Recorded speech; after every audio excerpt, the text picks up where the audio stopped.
नमस्कार, मैं राजीव चौबे और आप देख रहे हैं राष्ट्रीय चेतना न्यूज आरसीएन में आपका स्वागत है। विश्लेषण में अब तक हम राजनीतिक और सामाजिक विषयों पर चर्चा करते रहे हैं, किंतु आज का विषय राजनीतिक भी है, सामाजिक भी है, आध्यात्मिक भी है और धार्मिक भी है। विषय समाज और राष्ट्र के चरित्र का है। शांति और युद्ध में से किसी एक के चयन समाज में हमेशा से ही विवाद का विषय रहा है और भारत के स्वतंत्रता आंदोलन से लेकर स्वतंत्रता पश्चात भी भारत को विश्व में शांति के दूत के रूप में प्रस्थापित करने के बहुतेरे प्रयास हुए हैं।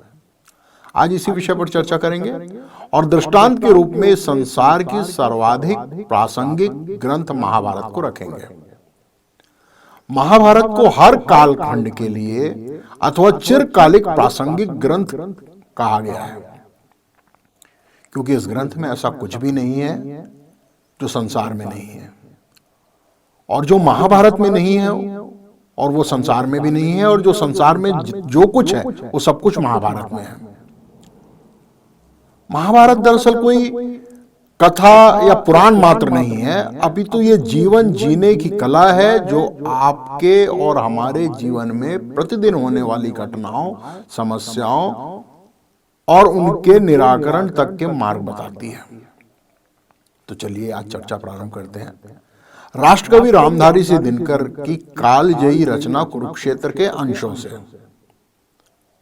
महाभारत का युद्ध समाप्त हो चुका है, पांडवों की विजय हो चुकी है, लेकिन धर्मराज युधिष्ठिर प्रसन्न नहीं है। कुरुक्षेत्र की भूमि शवों से पटी पड़ी है।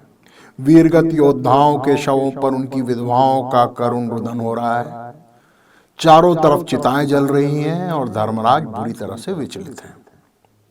उन्हें अपने किए पर पश्चाताप हो रहा है और ऐसी स्थिति में आत्मग्लानि से भरे ज्येष्ठ कौंते शरशैया पर पड़े सूर्य के उत्तरायण होने की प्रतीक्षा कर रहे गंगा पुत्र भीष्म के पास जाते हैं और अपनी पीड़ा व्यक्त करते हैं। दिनकर की कुरुक्षेत्र में सिर्फ युधिष्ठिर और भीष्म का संवाद है, और यही शांति और युद्ध में से किसी एक के चयन का आधार है। आइए सुनते हैं शरशैया पर पड़े भीष्म युधिष्ठिर को युद्ध नीति पर क्या व्याख्यान दे रहे हैं।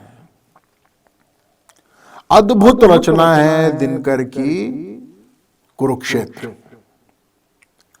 आई हुई मृत्यु से कहा जय भीष्म ने कि योग नहीं जाने का भी से जानकर, रुकी रहो पास कहीं और स्वयं लेट गए, बाणों का शयन बाण का ही उपधान कर।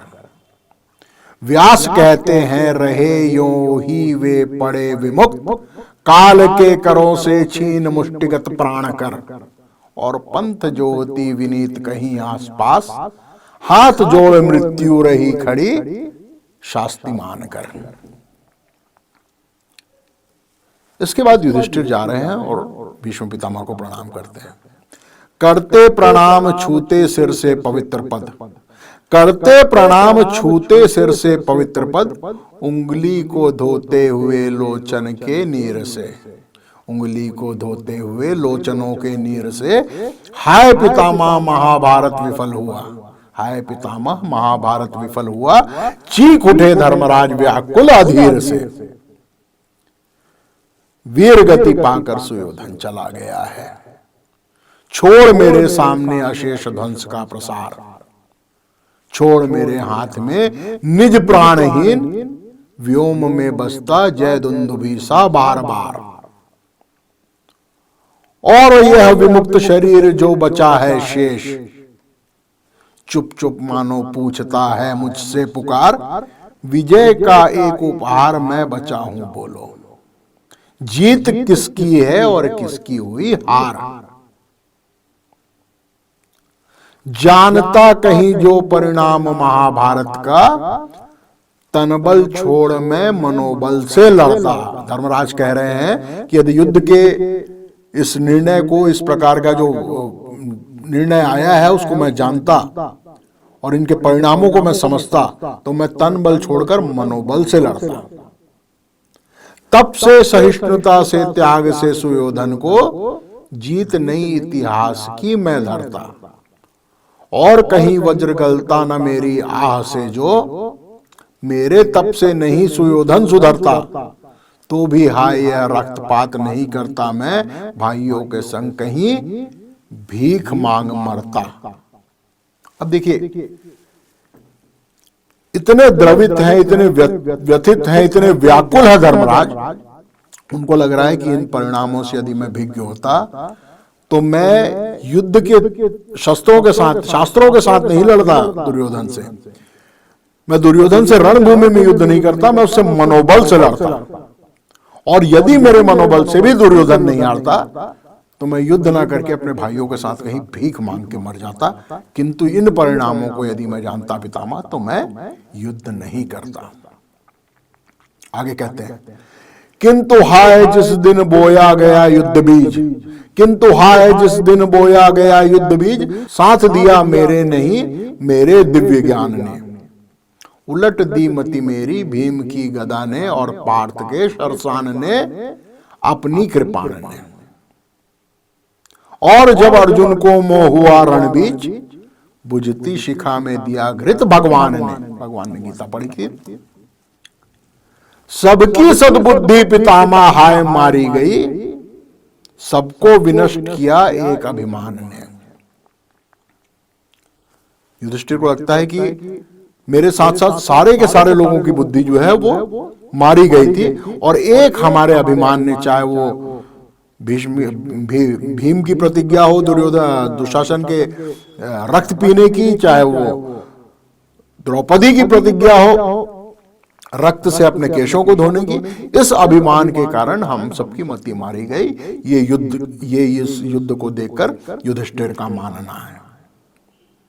आगे युधिष्ठिर कहते हैं, कृष्ण कहते हैं युद्ध अनग है किंतु, अनग यानी पुण्य पवित्र, कृष्ण कहते हैं युद्ध अनग है किंतु मेरे प्राण जलते हैं पल पल परिताप से, लगता मुझे है क्यों मनुष्य बच पाता नहीं, दाह्यमान इस पुराचीन अभिशाप से।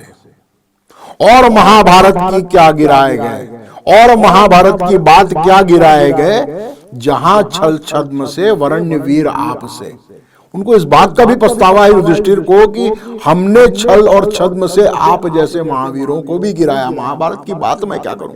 ये उनका युधिष्ठिर के अंदर, धर्मराज के अंदर का पश्चाताप है कि भीष्म पितामह जैसे योद्धा को भी तो हमने छल से गिराया, गुरु द्रोणाचार्य को भी छल से मारा, दुर्योधन को भी छल से मारा। तो इन सारी चीजों का क्लेश धर्मराज के भीतर है, और इस क्लेश को लेकर वो उसका समाधान जानने के लिए पितामह भीष्म के पास आए।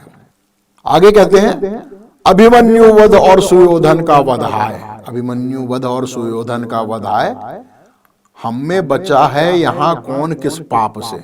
चाहे वो अभिमन्यु का वध था वो भी पाप था, चाहे हमने दुर्योधन का जो वध किया वो भी पाप था, चाहे आप शरसैया पर लेटे वो भी पाप था। तो हम में से कौन किस पाप से बचा है। सिर्फ दुर्योधन ही पापी नहीं है, सिर्फ कौरव ही पापी नहीं थे, पापी तो हम भी हैं। ये पश्चाताप लेकर युधिष्ठिर भीष्म पितामह के पास गए।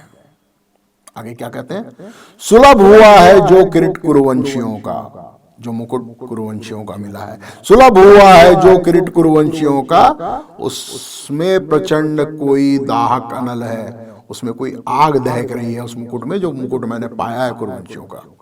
अभिषेक से क्या पाप मन का धुलेगा कभी, पापियों के हित तीर्थवारी हलाहल है, विजय कराल नागिन सी डसती है मुझे, विजय काली नागिन की तरह डस रही, विजय कराल नागिन सी डसती है मुझे, इससे ना जूझने को मेरे पास बल है, ग्रहण करूं मैं कैसे बार बार सोचता हूं, राज सुख लहू भरी कीच का कमल है। राज का जो सुख है वो लहू भरी कीचड़ का कमल है। बाल ही ना माता की पुकार कभी आती है, और आता है कभी अंतर्नाद पितरेन बाल का, आंख पड़ती है जहां है वहीं देखता हूं, सेंदूर पूछा हुआ सुहागिन के भाल का। बाहर से भाग कक्ष में छिपता हूं कभी, बाहर से भाग कक्ष में छिपता हूं कभी, तो कभी सुनता हूं अट्टहास क्रूर काल का, और सोते जागते मैं चौंक उठता हूं मानो शोणित पुकारता हो अर्जुन के लाल का। करूं आत्मघात तो कलंक घोर होगा, करूं आत्मघात तो कलंक और घोर होगा, नर को छोड़ अतएव वन जाऊंगा, पशु खग भी न देख पाए, जहां छिप किसी कंदरा में बैठ अश्रु खुल के बहाऊंगा। जानता हूं पाप ना धुलेगा वनवास से भी, जानता हूं पाप ना धुलेगा वनवास से भी, छिप तो रहूंगा दुख कुछ तो भुलाऊंगा। व्यंग से बींधेगा वहां जर्जर हृदय तो नहीं, वन में कहीं तो धर्मराज ना कहलाऊंगा। अब आगे सुनिए। भीष्म के इस रुदन के बाद, इस पश्चाताप के बाद भीष्म पितामह क्या कहते हैं? युद्ध और शांति में किसका चयन हो, कब हो, क्यों हो और कैसे हो, यह महाभारत बताता है। और उस महाभारत के पूरे सार को निचोड़कर राष्ट्रकवि रामधारी सिंह दिनकर ने कुरुक्षेत्र में रखा है। महाभारत क्यों हुआ, किस लिए हुआ, वो सही था, गलत था, अगर सही था तो क्यों था, ये सारी की सारी बातें युधिष्ठिर और भीष्म के संवाद में खुलकर सामने आ रही हैं। तो आज के इस प्रकरण को हम यही समाप्त करते हैं। अगले एपिसोड में हम बताएंगे कि युधिष्ठिर की इस पीड़ा पर, युधिष्ठिर की इस वेदना पर किस तरह से भीष्म पितामह ने मरहम लगाया और युद्ध और शांति को लेकर भीष्म पितामह के विचार क्या थे, इस पर चर्चा होगी अगले एपिसोड में। तो आप इस आरसीएन के साथ बने रहें और अगले एपिसोड का इंतजार करें। धन्यवाद।